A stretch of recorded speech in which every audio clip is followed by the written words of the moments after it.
Voici Julien Sarabène, né au Havre en 1892.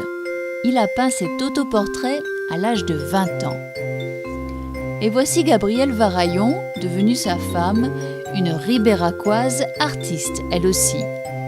Jacques, leur fils, les a vus peindre et dessiner ensemble toute leur vie. Julien Sarabène fut professeur de dessin à Périgueux, à l'école de garçons dès 1927, puis à l'école normale 10 ans plus tard.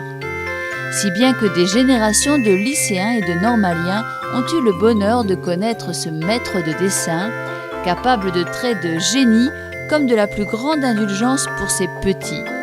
Au final, un véritable éveilleur de talent.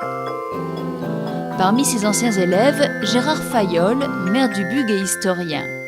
Lorsqu'il fit paraître son histoire du Périgord, chez Fanlac, il ne manqua pas d'y inclure les dessins que son maître avait réalisés pour Jacou le Croquant, ce si beau roman d'Eugène Leroy qui nous fit tant pleurer.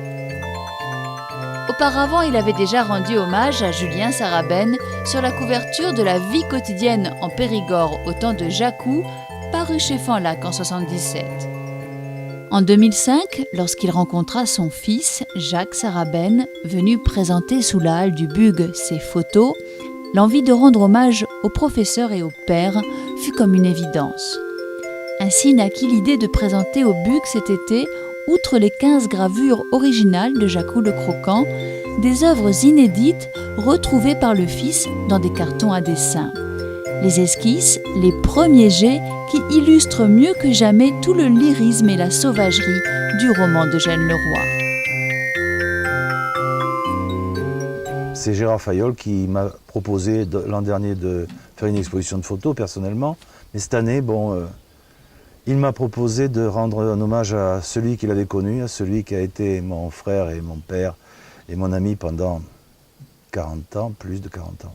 Non, 40 ans exactement.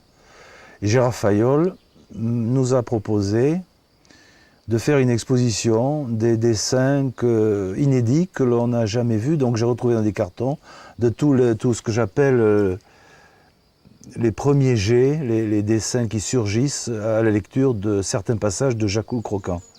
Donc ces dessins, après que mon père nous ait quittés, c'est-à-dire vers 1979, après, je les ai retrouvés dans des cartons où il mettait tous ces brouillons. Et ces brouillons, ceux qui étaient pour lui des brouillons, étaient pour moi véritablement le summum du dessin. Et souvent on a comparé, et je suis d'accord, les dessins de mon père à des dessinateurs qu'il aimait tout particulièrement. Je ne veux pas être passéiste, mais enfin si je cite Delacroix, Géricault ou Daumier en tant que dessinateur, je crois que le choix n'est pas si mauvais que cela.